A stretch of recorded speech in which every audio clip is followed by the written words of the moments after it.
Hey guys, it's Justine here from I Should Read That, and today I am bringing you my surprisingly large March book haul.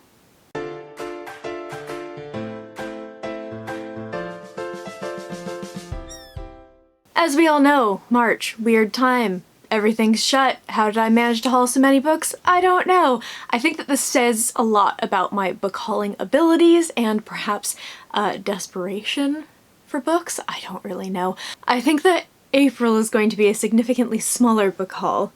But yeah, this is a lot of stuff, and there are a couple of reasons for that. March always tends to be a busy time for review copies because there's so much stuff coming up in the spring and early summer, and publishers are sending stuff out, and I think that I managed to get in some of the last publisher shipments for review copies. So I have a bunch of review copies from publishers. I also participated in a couple of wishlist threads on Twitter.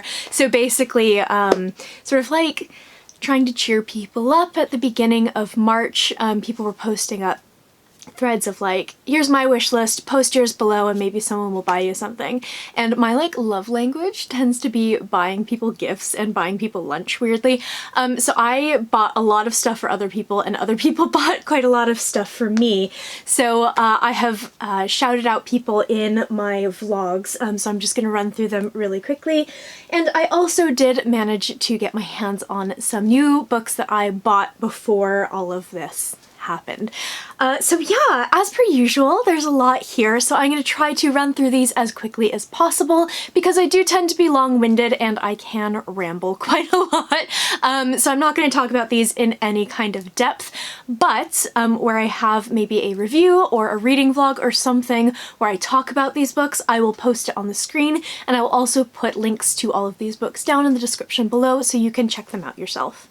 As per usual, I am going to start with books that were sent to me by publishers, then I'm going to go ahead and move to books that were sent to me via my wish list, and finally I'm going to do the books that I bought for myself. So starting with those review copies from publishers, I managed to get my paws on 14 review copies this month, which was a little bit crazy. There's one particular culprit that was very, very generous this month, but these are from a wide variety of publishers, so I am going to start with the one that sent me the most. I have these 5 books here.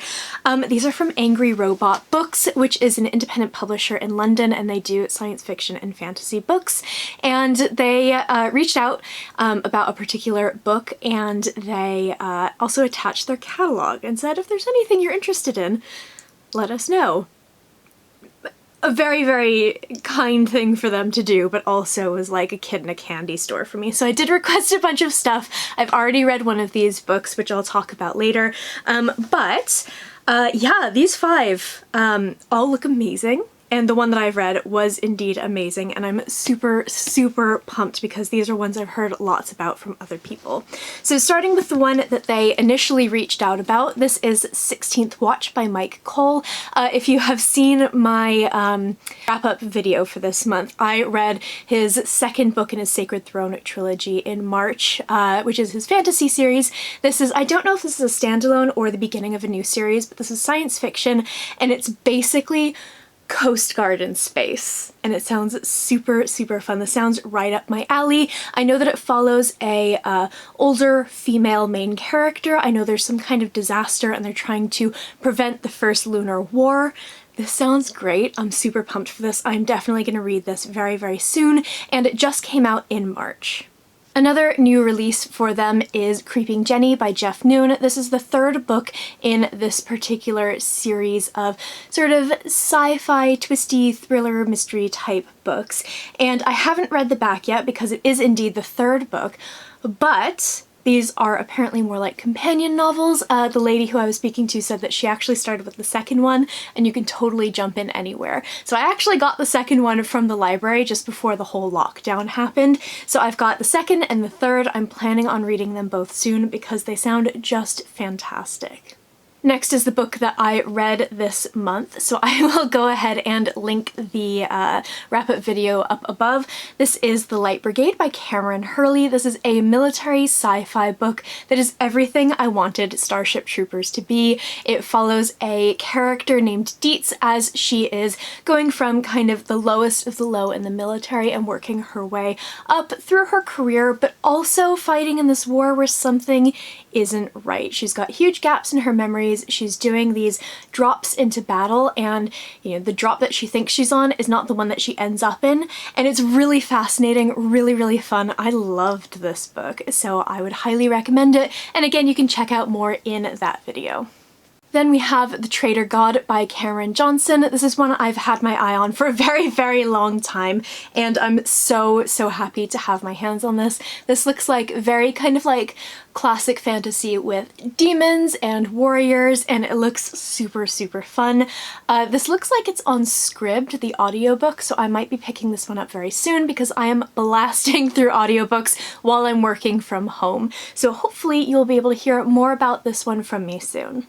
And the last book from Angry Robot Books is Lost Gods by Micah Yongo. I have, again, heard really great things about this one. This is a book that I don't think I would have heard of without other fantasy bloggers and booktubers out there, so I'm very pleased to have my hands on this. This looks really fun. It follows a character who's part of a kind of assassin's guild, and he gets framed for his best friend's murder and has to find out who actually did it. And it sounds really great. I think there's a sequel out now, at least one, maybe two, I'm not 100% sure, but if I enjoy this one, I can just dive right into the next one.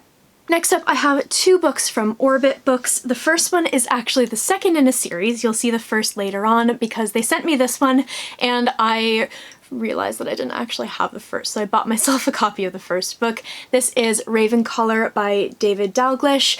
This is what I've heard is an amazing fantasy series. They're quite big books. I think the first one, Soul Keeper, is a bit longer, but these look like really great kind of classic fantasy feeling books. They've got monsters, they have, the one person who can protect people, and it just sounds awesome. So I'm very much looking forward to this one when I read the first one, which you'll hear about later. And Orbit was kind enough to send me one of my most anticipated books of the year. This is The City We Became by N.K. Jemisin. I just read my first N.K. Jemisin book in February. I read the 5th season and I really loved it. I am an ex-New Yorker, if you were unaware, so any book that is set in New York is definitely going to speak to me, and the fact that this is by not only an amazing author but is also a fantasy book just sounds incredible. So this is all about, I think, the city and the city's soul and these characters from different walks of life who kind of awaken as sort of guardians of New York City, and it sounds amazing. I'm super pumped for this.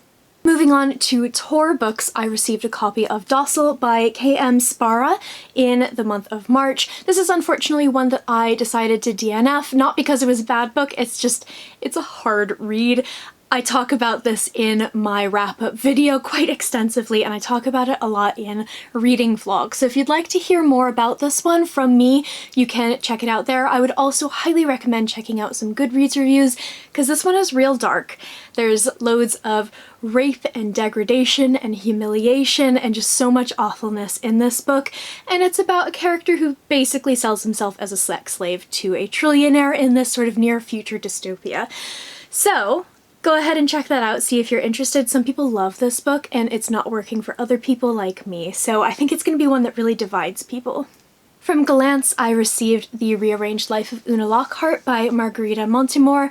This one is, I would say, more of a women's fiction book, sort of wrapped in a very light sci-fi package. Essentially, we are following a woman who is living her life out of order. On her 18th birthday, she passes out, wakes up, she's in her 50s. On her next birthday, she passes out, wakes up, she's in her 20s. And she's trying to kind of rectify the mistakes she feels she has made throughout her life. Again, talk about this one in my wrap-up because I did indeed read this one in March. It didn't really work for me because it wasn't I wouldn't classify this as a sci-fi book. This is a women's fiction book with a unique kind of light sci-fi twist. So I would say if you're interested in this for the time travel elements, it's probably not going to work for you, but if you do enjoy women's fiction and stories about women sort of living their lives and rediscovering themselves, you might like this one. Then from Delacourt Press, I received a copy of The Camelot Betrayal by Kirsten White. This is the sequel to The Guinevere Deception, which I have a review of on this channel. I will go ahead and link it above. I really enjoyed the first book. It was my first Kirsten White book. It's a King Arthur retelling. It was super fun, and I'm really pumped for this one. It says on the spine that this is on sale in November of 2020, so I have this quite early. I think I'm going to read it much sooner than that because I think this is going to be a really great, fun summer read. I'm really powering through this. I'm super proud of myself. So my next book is from Quirk, and I'm so excited for this. This is Bookish and the Beast by Ashley Poston. Very much outside of my usual kind of comfort zone, especially for YA, because this is a contemporary YA book, which is not my thing whatsoever. However, I love these books so much. They all take place at conventions for this particular TV show that's been rebooted into a movie called Starfield, which is kind of like Star Trek and Star Wars combined, which is great for me.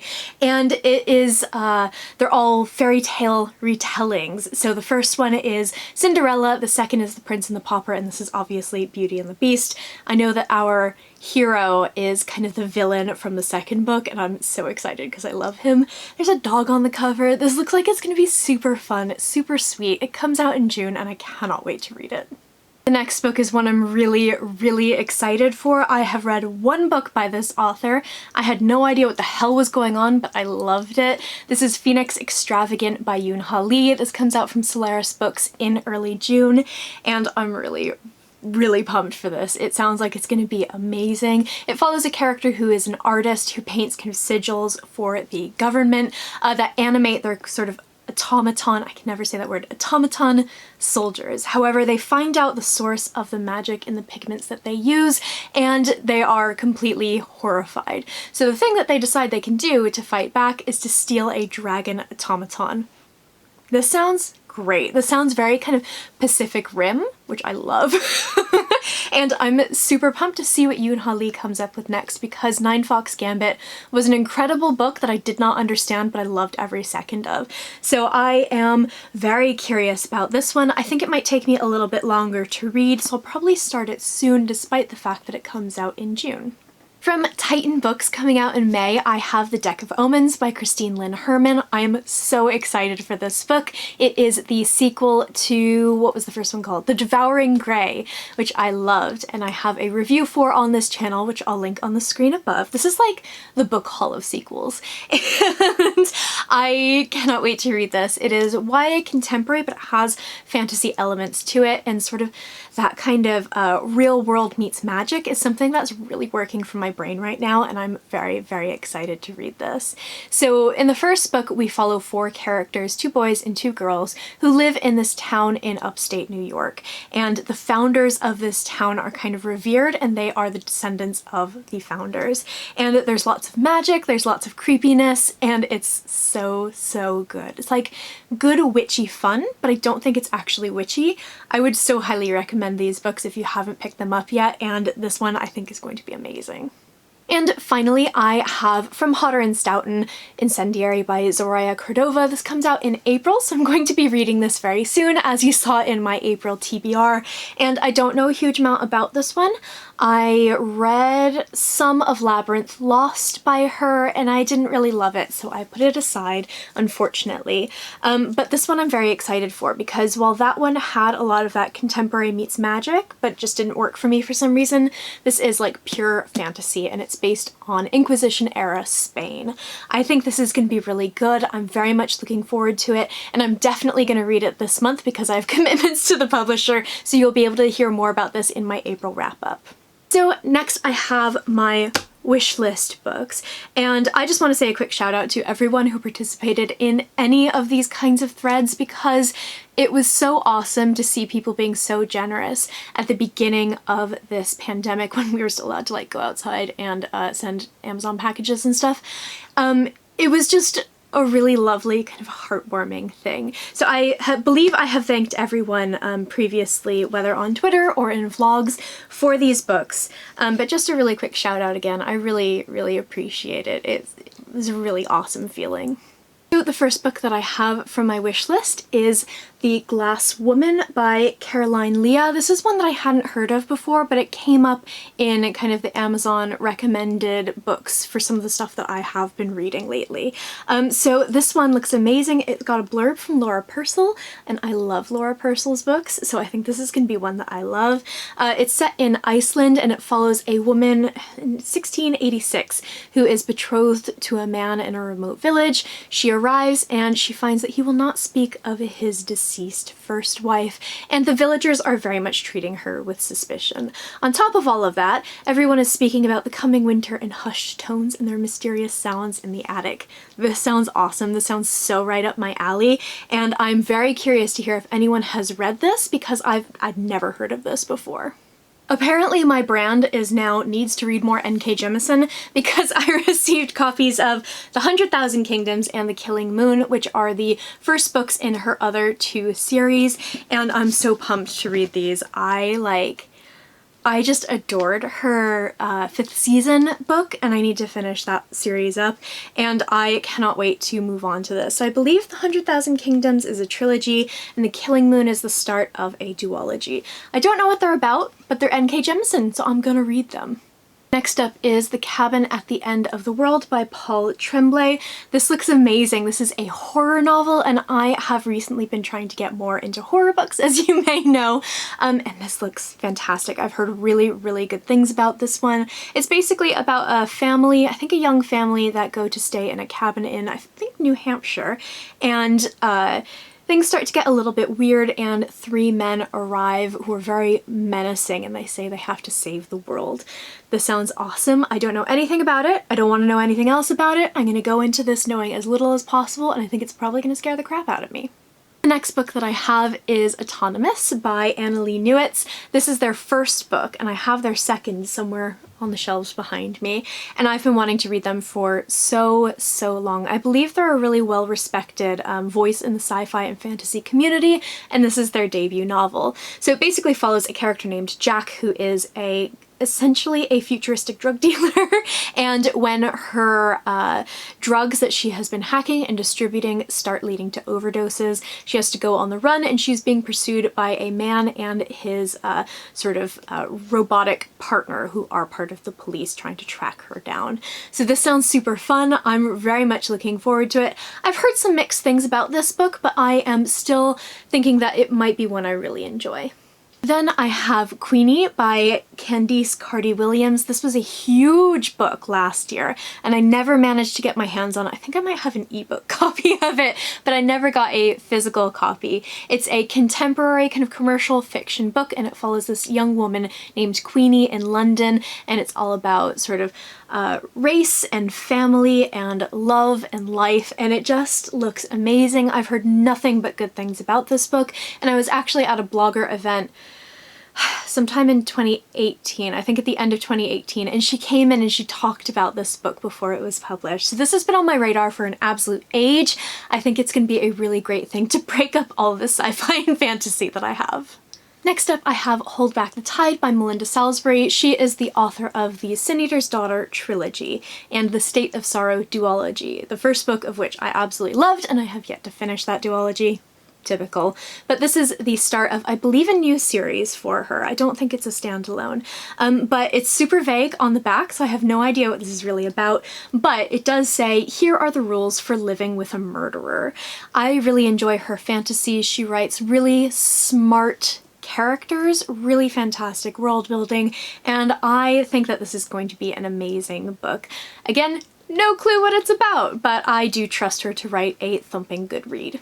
The next book that I have, I think, was recommended to me by my mother, so I popped it on my wish list, and I'm very, very excited to read it. This is Once Upon a River by Diane Setterfield. This is another one of those kind of historical fantasy-ish, gothic-y kinds of books. It takes place in an inn on the Thames River, which is sort of right about where I live, and a injured stranger bursts into the inn one evening with the body of a dead child in his arms. However, the child begins to breathe again a few hours later. And is this magic? Is this a miracle? No one really knows. So this sounds ridiculously good. I'm very excited for this. I think this is going to be a great quarantine read because it really sounds like something I can just sink into, and it's long enough for it to be distracting. Then I have a graphic novel. This is Snow Glass Apples by Neil Gaiman. I talked about this in my wrap-up because I did indeed read this in the month of March. It's beautiful. It's an absolutely stunningly beautiful graphic novel, and it is very dark, dark, dark. So this is a retelling of Snow White told from the evil stepmother, the Queen's point of view, and it's very creepy. There's a lot of sex, there's a lot of nudity, there's a lot of violence in this particular retelling, so if that's not your thing, I would not recommend it, but if you are a fan of dark fairy tale retellings, you should absolutely check this out. The next book that I have is one that was put on my radar by Fairy Loot. I don't order Fairy Loot anymore because there's just so much tat that I don't want and can't fit in my apartment, but I always keep an eye out on the books that they are releasing because sometimes they have some real gems that I would have never heard of otherwise. So this is Woven in Moonlight by Isabel Ibanez. I believe that this is a YA fantasy set in Bolivia, and our main character is hunting for a relic, and she has the ability to kind of weave messages into tapestries. It sounds beautiful. This sounds like an amazing book. It came very highly recommended from my friend Moon, who's the one who sent it to me, who also recommended Gods of Jade and Shadow, and that was a big win for me too. So this is one I'm really excited for. It sounds like it's going to be a really beautiful read. And the last book from my wish list is The Grace Year by Kim Liggett. This is one that reminds me a lot of, is it Bury Your Daughters? I can't remember what that one was called. I'll put it on the screen, but there's a book that sounded very similar to this that I read and really loved. So this is a sort of feminist dystopian type book in which the women, when they reach a certain age, they basically have a year to kind of run wild, and they come back and they live their lives as very obedient wives. It sounds super creepy. I have heard great things about this. My bookish twin Shanna from Bionic Bookworm really enjoyed this book. I actually put it on my wish list because of her, and I suspect that this might be a tough one to read in the middle of like a huge crisis where the government is telling you when you can and cannot go outside, but I think this might be one that I read soon because it does sound great. And finally, we have the books that I bought for myself. So there are 6 of them here. The first one being one I've already mentioned. This is Soulkeeper by David Dalglish. This is the first book in the series that Ravencollar is part of. And it looks so fun. Look how big this is. I feel like Ravencollar's like that big, and this one is just absolutely massive. But I've had my eye on this for a really long time because it's meant to be a really fun, fast-paced fantasy book, and I love big chunky fantasy books. I feel like they just don't make them like they used to, and that makes me very sad. So I'm always on the lookout for a mega fantasy read. I think that this is going to be amazing, and again, I don't know a huge amount about it, but it does feel very kind of classic fantasy in terms of its kind of themes. So this is one I'm very much looking forward to reading very soon. Then I finally broke down and got a copy of Dark Matter by Blake Crouch. This has been a book that everyone has been talking about for years. I think it came out in 2017, maybe 2016. Yeah, 2016. So everyone's been talking about it for like 4 years, and for some reason I haven't read it yet. I was so convinced that I wouldn't like it for some weird reason, but I'm gonna do it, mostly because I want to read Recursion, which I know is not like a sequel, but my brain tells me I have to read these in order, because Recursion was nominated for the BookTube SFF Awards. So I'm very excited to read this. I don't know anything about it, except it follows a man named Jason who basically I think he gets knocked out by an abductor, and he wakes up in sort of a strange situation. And that's kind of all I want to know. I feel like this is one of those books where it's a thriller, like you don't want to know anything going into it. So this is probably one that I will read soon because I think that is going to be super absorbing. It's going to be really, really fast-paced and a great distraction. Then I have a copy of Great Expectations by Charles Dickens. one of my favorite books ever of all time. I have been wanting to get back into classics for a really long time, but every time I start one, my brain goes into full-on panic mode of like, oh, my TBR, my review copies, so I haven't been able to really get through any of them. So I picked this one up because I love this book. I absolutely love this book, and I think that a reread will do me a lot of good. It's just such a fantastic book. I don't really like Dickens, but this is such a fantastic book, and I'm really, really excited to go ahead and read this again because I haven't read this since university. It was a long ass time ago. It was like 12 years ago. So this is one I think I am probably not going to read anytime soon, but it'll be sat on the shelf waiting for the perfect moment to pick up and experience again. Then I grabbed a copy of The Animals of Lockwood Manor by Jane Healey. I don't know if you can, there we go, you can kind of see it. This is like foiled to hell. I love this so much. And this is the Waterstones edition that has these amazing like stenciled edges. I heard about this through my friend Sophie, actually, who had a proof copy of it, and she read it and she said that I would really like it. It sounds like it's got a lot of those shades of kind of gothic-y historical fiction that I love. It's basically set in this sort of manor house in the country during World War II, I believe, when they were evacuating children from big cities, and they were also apparently evacuating priceless artifacts from museums. So the owner of this house volunteers to house sort of these huge exhibits of, I believe, taxidermied animals from the museums in London, and strange things begin to happen. It sounds super weird, but it sounds really, really great. This is just like, this is hitting that exact sweet spot of sort of like Laura Purcell and The Woman in Black, of those historical fiction books that are creepy and gothic-y and just so good. And last but not least, when I went to pick up The Animals of Lockwood Manor, it happened to be World Book Day, and my local Waterstones had an author there, so I got to chatting with her, and she was amazing. We have some actually connections that we didn't realize, so I picked up her 2 books that are out. So I have The Last Chance Hotel and The Bad Luck Lighthouse by Nikki Thornton. These are both middle grade books, and they sound so sweet and so fun. So these books follow a character named Seth, and he is the kitchen boy at the Last Chance Hotel, and he is making the dessert, a cake, for this big dinner party, and someone poisons it, and he is accused of poisoning the food. However, he's innocent, so he has to try to figure out what is going on. And then we also have the sequel. I don't know what it's about. It's a sequel. I didn't look at the back. But these are like fantasy mystery middle grade books, and they look so fun. So I met her and I just immediately bought them both up because they sounded great, and she was also lovely. So I'm very excited to power through these. I don't tend to read a lot of middle grade, but it is something that I really enjoy when I'm in the right mood for it. Right, I am surrounded by books. I don't know how many that was, but that was quite a lot of books to get through. Thank you for sticking with me through this whole video. I would love to know if you happen to pick up any great books in the month of March, if you're reading any of these books, if they're in your TBR, if there's anything that you're particularly excited about, let me know. I post bookish content to this channel fairly frequently, so go ahead and hit subscribe, check back soon, and I will see you next time.